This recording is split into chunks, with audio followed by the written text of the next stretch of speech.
हम आज बात करेंगे बेटा वेटलेसनेस की।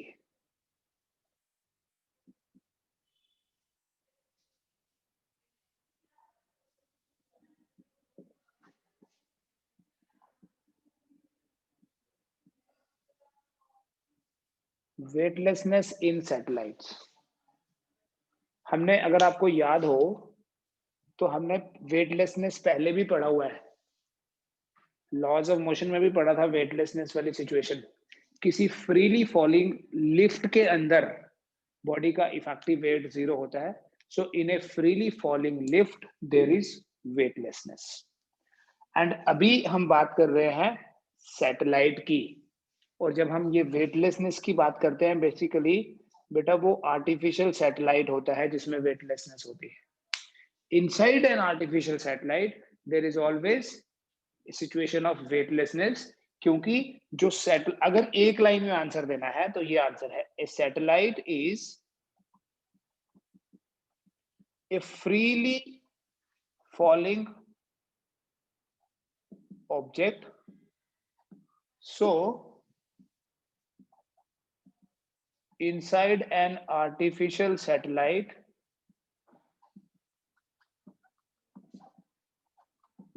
there is always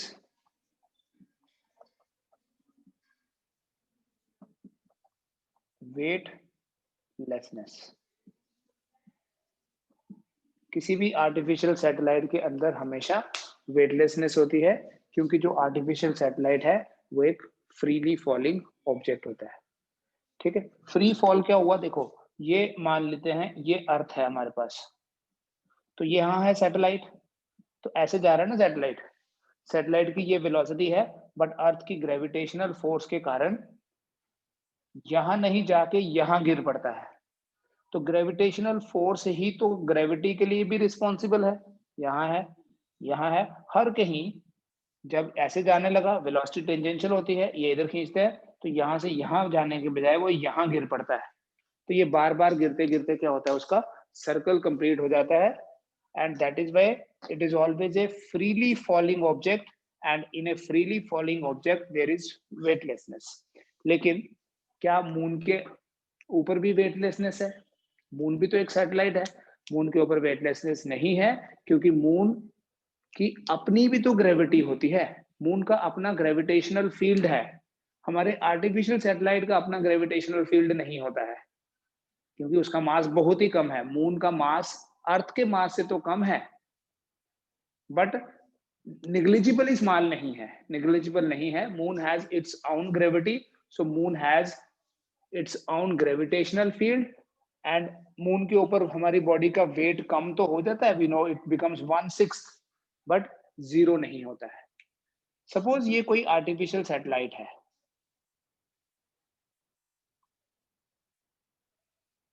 और ये आर्टिफिशियल सैटेलाइट एक ऑर्बिट में रिवॉल्व कर रहा है सन इसके अर्थ के अराउंड। इस ऑर्बिट का जो रेडियस है, इस ऑर्बिट का जो रेडियस है बेटा, वो रेडियस हम एज्यूम कर लेते हैं r है। ठीक है, ये अर्थ का मास में m, सैटेलाइट का मास स्मॉल m ले लेता हूं। A satellite of mass small m is revolving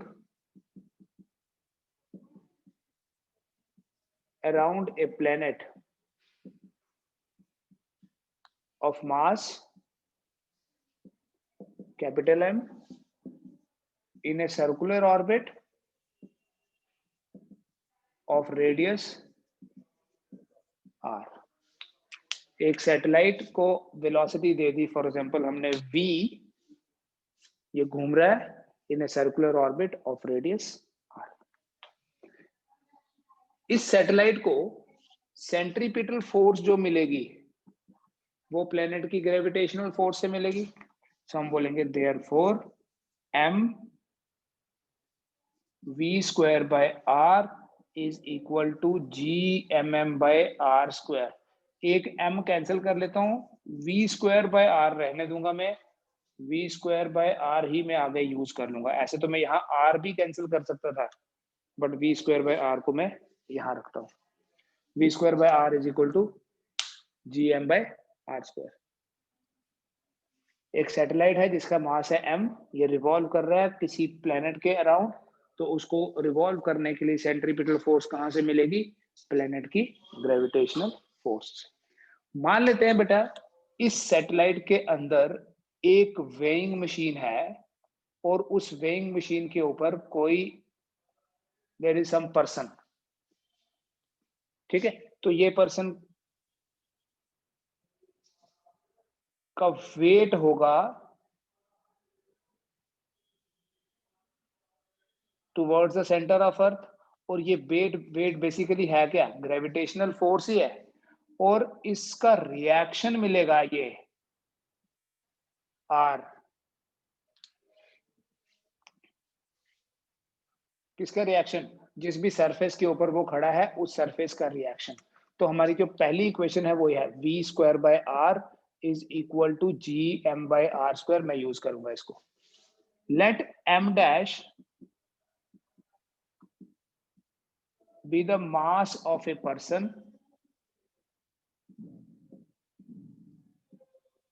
standing inside the satellite। तो उसका जो वेट है अर्थ की ग्रेविटेशनल फोर्स ही है वो, ठीक है। वेट तो होता ही ग्रेविटी की वजह से है, एम जी नहीं लिखते। एम जी तो तब लिखेंगे ना जब जी हमें पता है कि कांस्टेंट है। यहां हम उसको लिखेंगे, वेट को क्या लिखूंगा मैं? G M M dash divided by are square. देखो एक फोर्स हो गई ऐसे, ये हो गई एफ विच इज दिस, इसका नॉर्मल रिएक्शन आर है, लेकिन ये भी तो घूम रहा है ना, तो इन दोनों का रिजल्टेंट क्या होगा? M v square by r. पता चला ये? F minus R is equal to m v square by are.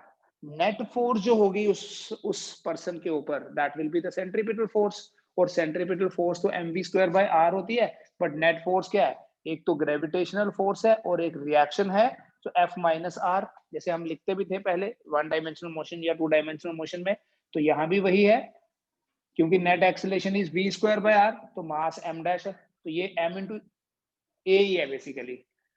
हमने फर्स्ट इक्वेशन से ये डाल देना यहाँ, therefore G M M dash by are square minus R आ जाएगा M dash into V square by R. क्या बन गया? G M by are square.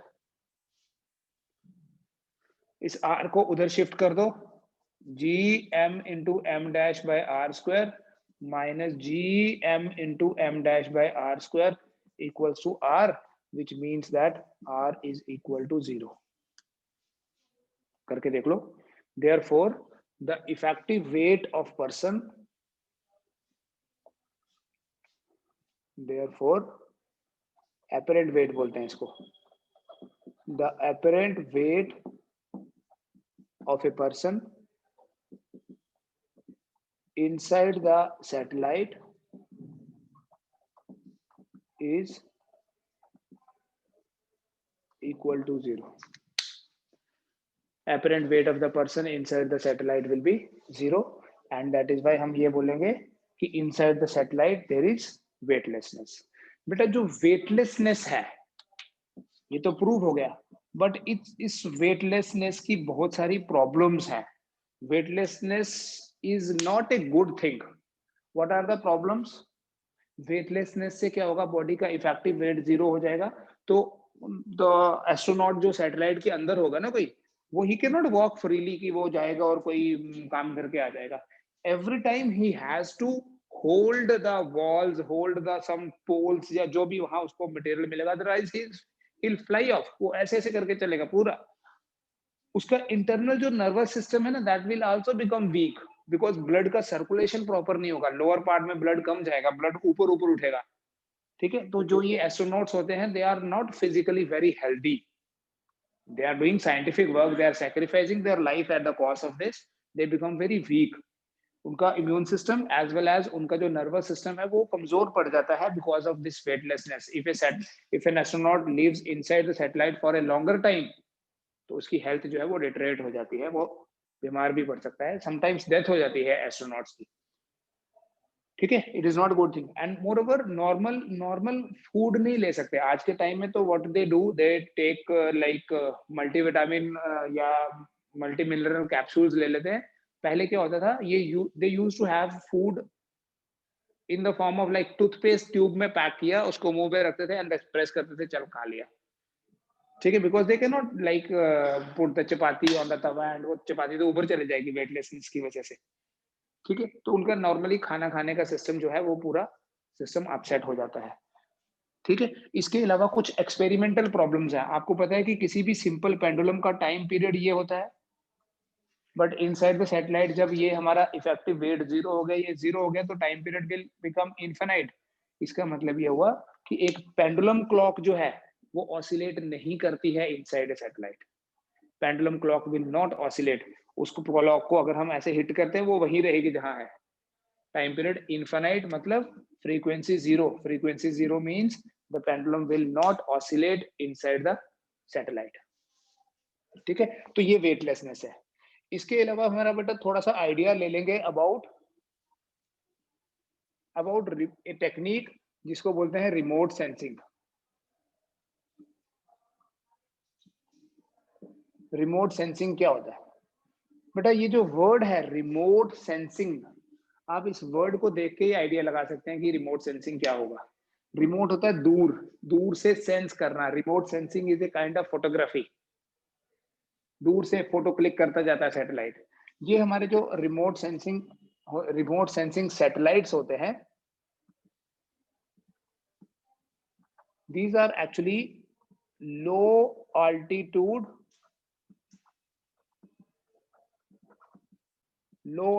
satellites. Remote sensing satellites are low altitude satellites और इनको they revolve in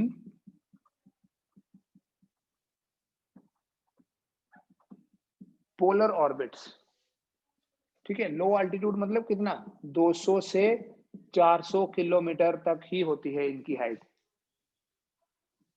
तो जैसे, लेकिन एक सैटेलाइट जो है वो पूरी अर्थ की इंफॉर्मेशन कलेक्ट कर लेता है।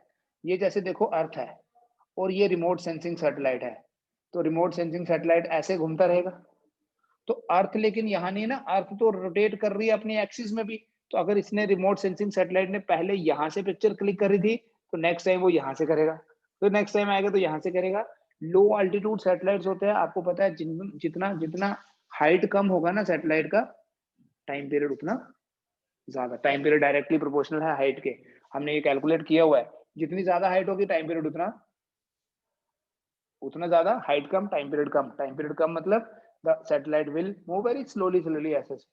और एक सैटेलाइट ही एनफ है to collect the information. Generally जो हमारे पोलर रीजन्स हैं, जहां पर जाना इतना इजी नहीं है, इतना प्रैक्टिकली फिजिबल नहीं होता है, इन पोलर रीजन्स की इंफॉर्मेशन हमें मिलती है with the help of these remote sensing satellites. कि ये जो पोलर रीजन्स है, या यहाँ पर जो ये एंटार्क्टिक रीजन है, यहाँ पर किस तरह का फ्लोरा एंड फौना है, किस तरह के एनिमल्स हैं, किस तरह के प्लांट्स हैं, उनका बिहेवियर, उनका रहने का system, everything we can get information with the help of these satellites. Such satellites are called as remote sensing satellites. One remote sensing satellite is sufficient. ठीक है। दूसरा, अगर हम जियो सेट की बात करें, कल आपको बताया मैंने जियो स्टेशनरी सैटेलाइट, तो जियो स्टेशनरी सैटेलाइट कम से कम 3 होने चाहिए पूरी अर्थ को कवर करने के लिए। ये ऐसे अर्थ है, तो एक सैटेलाइट यहाँ होगा, दूसरा सैटेलाइट यहाँ और तीसरा सैटेलाइट यहाँ। तो मिनिमम 3 सैटेलाइट्स के बीच में कम्युनिकेशन होता है। ठीक है, फॉर प्रॉपर कम्युनिकेशन कम से कम 3 जियो स्टेशनरी सैटेलाइट्स होने चाहिए। लेकिन रिमोट सेंसिंग सैटेलाइट हैं तो बहुत सारे, बट 1 इज सफिशिएंट।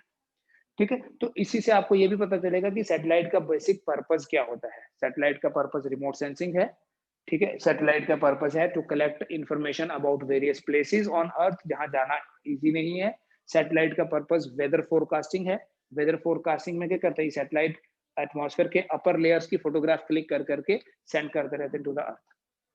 ठीक है, एजुकेशनल सैटेलाइट्स होते हैं, कई बार किसी कंट्री का स्पाई सैटेलाइट होता है। स्पाइंग क्या होगा? To collect information. स्पाइंग होता है किसी भी दूसरी कंट्री का इंफॉर्मेशन कलेक्ट करना। जैसे अमेरिका के बहुत सारे स्पाई सैटेलाइट्स होंगे डिफरेंट कंट्रीज, अफगानिस्तान में, पाकिस्तान में, इवन इंडिया में भी, हर कंट्री में। चाइना के बड़े सारे स्पाई सैटेलाइट्स होंगे, बिकॉज हमारे लिए ये जो बाउंड्री है, ये जो बॉर्डर्स होते हैं ना, स्पेस में कोई लिमिट नहीं है, स्पेस में तो कोई भी चला जाए। ठीक है, तो ये रिमोट सेंसिंग सैटेलाइट या स्पाइंग सैटेलाइट या weather forecasting, these are some of the applications of satellites. ठीक है, नहीं आप पूरा 360 डिग्री को 3 हिस्सों में बांट दो, 120 120 आ जाएगा।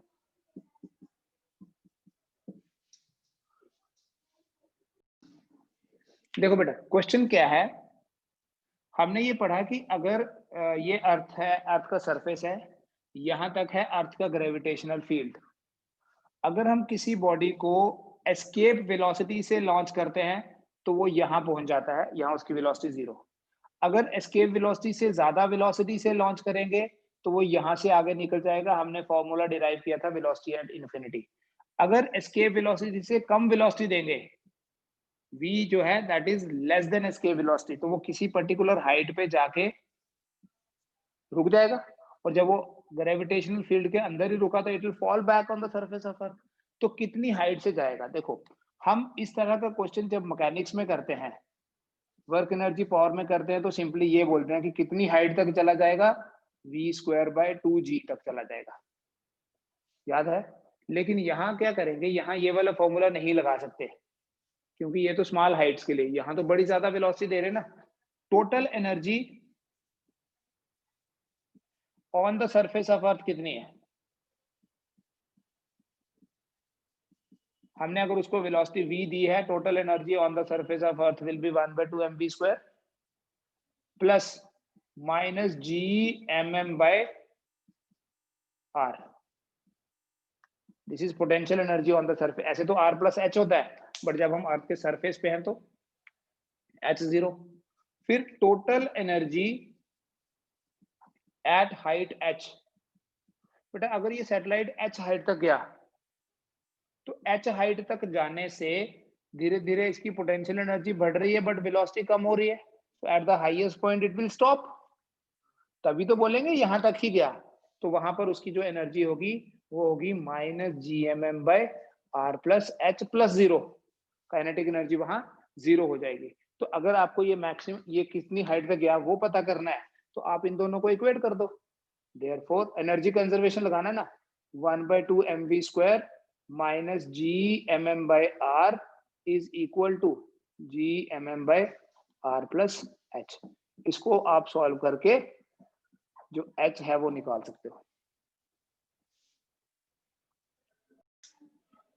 क्वेश्चन 15 है, the mass and radius of earth and moon are. ये अर्थ का मास m1, अर्थ का रेडियस है r1, मून का मास m2 और मून का रेडियस है r2। Their centres are d distance apart. इनका जो सेंटर टू सेंटर डिस्टेंस है वो d है। With what velocity should a particle of mass m be projected from the mid point of their centres. यहां से एक object को project करना है so that it may escape up to infinity. अब देखो, क्या हम ये पता कर सकते हैं कि यहां पर किसी ऑब्जेक्ट के ऊपर जो फोर्स लग रही होगी वो कितनी होगी? पता कर सकते हैं? मतलब इसको ऐसे मत समझो ना, ये ऐसे है सिचुएशन, ये अर्थ है, ये मून है, और यहां से किसी बॉडी को किसी भी डायरेक्शन में प्रोजेक्ट करो, इसका मतलब ये ग्रेविटेशनल फील्ड से बाहर चला जाना चाहिए। Question number 18। और फोन लॉक हो गया तेरा। 93। ठीक है, हम एक पर्टिकुलर